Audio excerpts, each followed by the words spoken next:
As many of you are aware, and many of you have heard, BC's education system has recently been redesigned.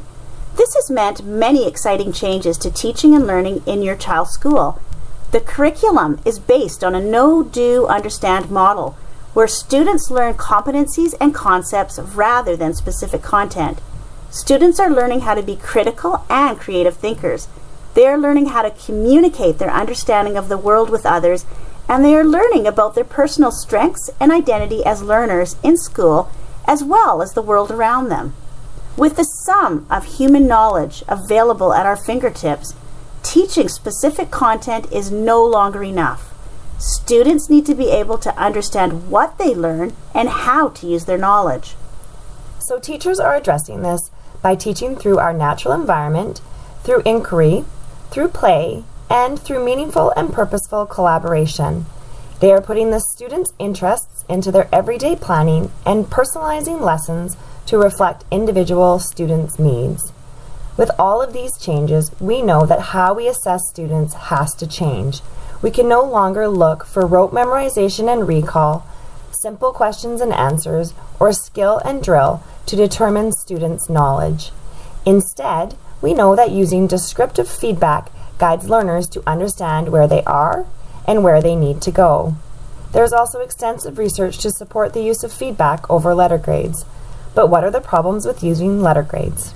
Letter grades are not good incentives because they do not create a lasting impact on a student's desire to learn. Grades do not provide students with feedback on how to improve. Letter grades are often collected from class tests and work that represent only a snapshot of the learner's ability.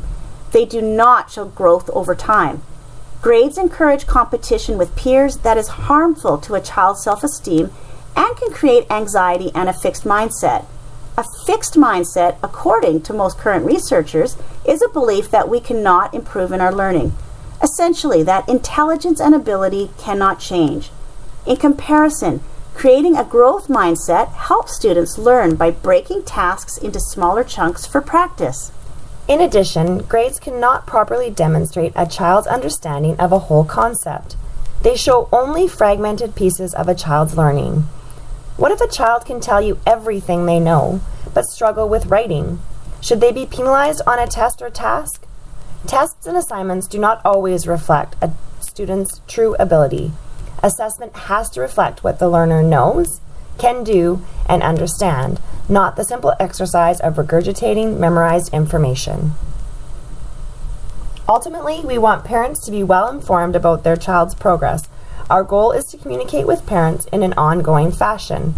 Currently, this is taking various forms as we evolve in our communication between home and school. Portfolios play a role in highlighting student growth. We use both paper and digital portfolios and are committed to communicating regularly to parents on student growth. Each portfolio is a purposeful collection of a child's work showcasing their learning. It is documentation of the child's learning journey highlighting student growth. What this means for your child is the report card will look very different, and so will the day-to-day assessment and feedback. We will be focusing on competencies, the learning standards, and communicating student growth in an explicit manner throughout the year and in the new report card.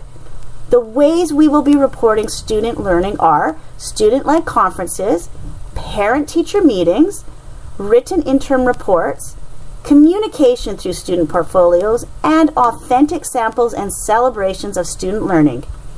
Rather than using the traditional 5-point scale of not yet meeting to exceeding, we are using strength-based assessment that highlights the level of effort and independence displayed by the learner. This scale is not intended as a comparison to the 5-point primary scale or to letter grades and percentages. Our assessment focuses on providing descriptive feedback that supports growth. Our strength-based assessment is comprised of 5 descriptors which explain the journey of every learner. The descriptors are acquiring, developing, refining, mastering, and extending. Our report card template will look like this. In conclusion, British Columbia is a world leader in educational reform and promoting student success. At Chute Lake, we are very excited about our commitment to continual student learning and growth. We are proud of our evolving practices and celebrate the opportunity of better learning for our students. We know the changes to our assessment practices are the right things to do to help our children be the strongest learners yet. We look forward to the ongoing improvement of our school-home communication and watching all of our learners thrive.